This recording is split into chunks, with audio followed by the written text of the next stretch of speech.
بسم اللہ الرحمن الرحیم۔ ایمان والی عورت اور بادشاہ۔ السلام علیکم پیارے دوستو۔ ایک بادشاہ محل کی چھت پر ٹہلنے گیا تھا۔ ٹہلتے وقت اس کی نظر محل کے نزدیک گھر کی چھت پر پڑی، جس پر ایک بہت خوبصورت عورت کپڑے سکھا رہی تھی۔ بادشاہ نے اپنی ایک باندی کو بلا کر پوچھا کہ کس کی بیوی ہے۔ باندی نے کہا کہ بادشاہ سلامت، یہ آپ کے غلام فیروز کی بیوی ہے۔ بادشاہ نیچے اترا۔ بادشاہ پر اس عورت کے حسن جمال کا سہرسہ چھا گیا تھا۔ اس نے فیروز کو بلایا۔ فیروز حاضر ہوا تو بادشاہ نے کہا کہ فیروز، ہمارا ایک کام ہے۔ ہمارا یہ خط فلاں کے ملک کے فلاں بادشاہ کو دے آؤ اور مجھے اس کا جواب بھی ان سے لے آنا۔ فیروز کہنے لگا کہ بادشاہ کا حکم سر آنکھوں پر۔ وہ خط کو لے کر گھر واپس آ گیا۔ خط کو اپنے تکیے کے نیچے رکھ دیا، سفر کا سامان تیار کیا، رات گھر میں گزاری اور پھر صبح منزل مقصود پر روانہ ہو گیا۔ اس بات سے لا علم کہ بادشاہ نے اس کے ساتھ کیا چال چلی۔ ادھر فیروز جیسے ہی نظروں سے اوجھل ہو گیا، بادشاہ چپکے سے فیروز کے گھر پہنچا اور آہستہ سے فیروز کے گھر کا دروازہ کھٹکھٹایا۔ فیروز کی بیوی نے پوچھا کہ کون ہے؟ دروازے پر بادشاہ نے کہا، میں بادشاہ ہوں، تمہارے شوہر کا مالک۔ تو اس نے دروازہ کھولا۔ بادشاہ اندر آ کر بیٹھ گیا۔ فیروز کی بیوی نے حیران ہو کر کہا کہ آج بادشاہ سلامت یہاں ہمارے غریب خانے میں؟ بادشاہ نے کہا کہ میں یہاں مہمان بن کر آیا ہوں۔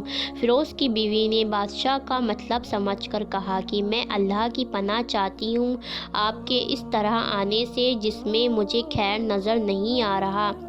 بادشاہ نے غصے میں کہا کہ لڑکی، کیا کہہ رہی ہو تم؟ شاید تم نے مجھے پہچانا نہیں۔ میں بادشاہ ہوں، تمہاری شوہر کا مالک۔ فیروز کی بیوی نے کہا کہ بادشاہ سلامت، میں جانتی ہوں آپ ہی بادشاہ سلامت ہیں، لیکن بزرگ کہہ گئے کہ اگر مچھر گر جائے کھانے میں تو میں ہاتھ اٹھا دیتا ہوں۔ اگرچہ میرا دل کرتا ہے کھانے کو، میں تمہارے پانی میں کوئی پھول نہیں چھوڑوں گا۔ لوگوں کا کثرت یہاں آنے جانے کی وجہ سے شیر کو اب اگرچہ جتنی بھی تیز بھوک لگی ہو، لیکن وہ مردہ تو نہیں کھانا شروع کر دیتا، اور کہا کہ بادشاہ سلامت، تم اس کٹورے میں پانی پینے آئے ہو جس میں تمہارے کتے نے پانی پیا ہے۔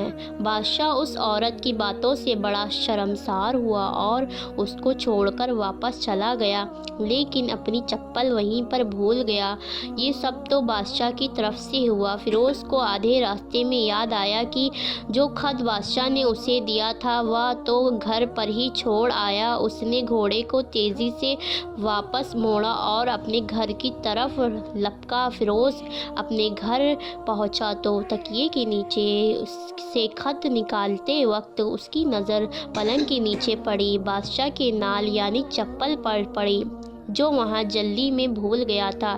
فیروز کا سر چکرا کر رہ گیا اور وہ سمجھ گیا کہ بادشاہ نے اس کو سفر پر اس لیے بھیجا تاکہ وہ اپنا مطلب پورا کر سکے۔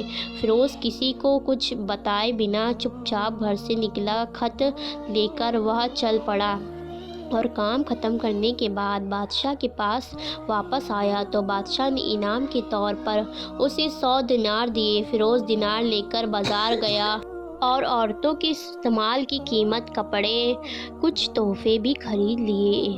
گھر پہنچ کر بیوی کو سلام کیا اور کہا کہ چلو تمہارے میکے چلتے ہیں۔ بیوی نے پوچھا کہ یہ کیا ہے؟ کہ بادشاہ نے انعام دیا ہے، میں چاہتا ہوں کہ یہ پہن کر اپنے گھر والوں کو بھی دکھاؤ۔ بیوی بولی کہ جیسا آپ چاہیں۔ بیوی تیار ہوئی اور اپنے والدین کے گھر اپنے شوہر کے ساتھ روانہ ہوئی۔ داماد اور بیٹی اور ان کے لیے لائے ہوئے تحفے کو دیکھ کر وہ لوگ بہت خوش ہوئے۔ فیروز بیوی کو چھوڑ کر واپس آ گیا اور 1 مہینہ گزرنے کے بعد نہ بیوی کا حال پوچھا اور نہ اس کو واپس بلایا۔ پھر کچھ دن بعد اس کی سالے اس سے ملنے آئے اور اس سے پوچھا کہ فیروز، آپ ہماری بہن سے غصہ ہیں اور ناراضگی کی وجہ بتائیں، پھر ہم آپ کو قاضی کے سامنے پیش کریں گے۔ تو پھر فیروز نے کہا، اگر تم چاہو تو کر لو، دو، لیکن میرے ذمے اس کا ایسا کوئی حق باقی نہیں جو میں نے ادا نہ کیا ہو۔ وہ لوگ اپنا کیس قاضی کے پاس لے گئے تو قاضی نے فیروز کو بلایا۔ قاضی اس وقت بادشاہ کے پاس بیٹھا ہوا تھا۔ لڑکی کے بھائیوں نے کہا، اللہ بادشاہ سلامت اور قاضی القضا کو قائم دائم رکھیں۔ قاضی صاحب نے ایک سرسبز باغ، درخت پھلوں سے بھرے ہوئے اور ساتھ میں میٹھے پانی کا کنواں اس شخص کے حوالے میں دیا تو اس شخص نے ہمارا باغ اجاڑ دیا، سارے پھل کھا لیے، درخت کاٹ لیے اور کمرے کو خراب کر کے بند کر دیا۔ قاضی فیروز کی طرف متوجہ ہو کر پوچھا کہ لڑکی تم کیا کہتے ہو اس بارے میں؟ فیروز نے کہا کہ قاضی صاحب، جو باغ مجھے دیا گیا تھا وہ اس سے بہتر حالات میں نے انہیں واپس کیا ہے۔ قاضی نے پوچھا کہ کیا اس باغ تمہارے حوالے سے ویسے ہی حالات میں واپس جیسا پہلا تھا؟ انہوں نے کہا کہ ہاں، ویسے ہی حالات میں واپس کیا ہے، لیکن ہم اس واپس کرنے کی وجہ پوچھنا چاہتے ہیں۔ قاضی نے کہا کہ فیروز تم کیا کہنا چاہتے ہو اس بارے میں؟ فیروز نے کہا کہ قاضی صاحب، باغ تھے، میں نے کسی نفرت کی وجہ سے نہیں چھوڑا، بلکہ چھوڑا کہ ایک دن میں باغ آیا تو میں نے شیر کی پنجوں کے نشان دیکھے تو مجھے خوف ہوا کہ شیر مجھے کھا جائے گا، اس لیے شیر کے امران میں کی وجہ سے میں نے باغ میں جانا بند کر دیا۔ بادشاہ جو ٹیک لگائے یہاں سب کچھ سن رہا تھا اور اٹھ کر بیٹھ گیا اور کہا کہ فیروز اپنی باغ طرف امن اور مطمئن ہو کر جاؤ، اللہ اس میں کوئی شک نہیں ہے کہ شیر تمہارے باغ آیا تھا، لیکن وہاں پر نہ تو کوئی اثر چھوڑ سکا، کوئی پتے توڑ سکا اور نہ ہی کوئی پھل کھا سکا۔ وہاں پر تھوڑی دیر رہا اور مایوس ہو کر لوٹ گیا، اور خدا کی قسم میں نے کبھی تمہارے جیسے باغ کے ارد گرد لگے مضبوط دیواریں نہیں دیکھی۔ تو فیروز اپنے گھر لوٹ آیا اور اپنی بیوی کو بھی ساتھ لے آیا۔ نہ تو قاضی کو پتہ چلا اور نہ ہی کسی اور کو کیا ماجرا تھا۔ کیا خوب بہتر ہے اپنے اہل و عیال کے راز چھپانا تاکہ لوگوں کو پتہ نہ چلے، اپنے گھروں کے بھید کسی کو کسی پر ظاہر نہ ہونے دو۔ پیارے دوستو، اس طرح سچے واقعہ سننے کے لیے چینل کو سبسکرائب کریں اور فلسطین کے لیے ضرور دعا